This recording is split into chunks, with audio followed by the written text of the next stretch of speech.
President, meron pong security and staff na kasama si Vice President. So can we ask po, no, paano po pinapondohan yung pagpunta, flight and accommodations ng staff and security ng OVP? Madam Chair,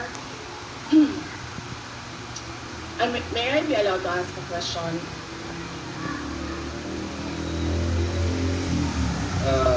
Depende sa nature, Madam Vice President.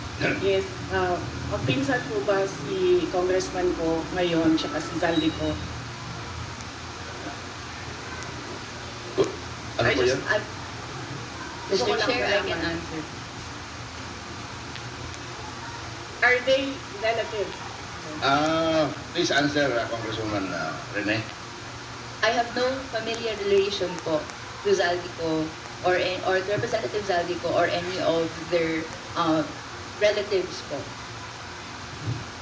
Thank you, Madam Chair.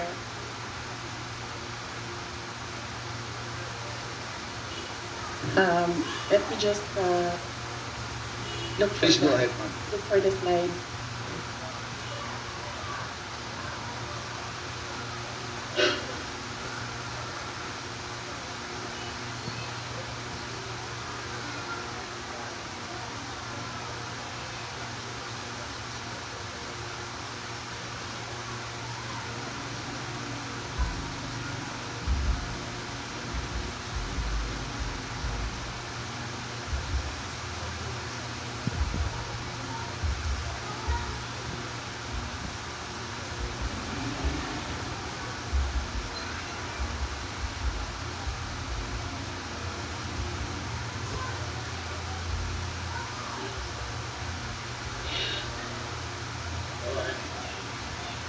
So,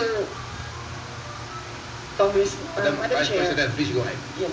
So, we are talking about international travels, no, as of July 31.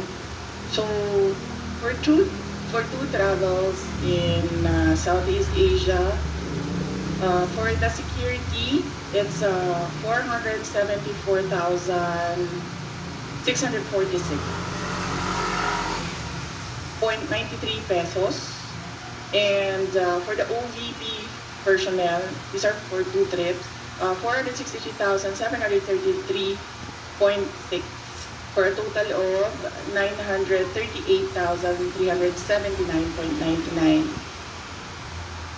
For one trip to Australia, for the security, it's 438,382.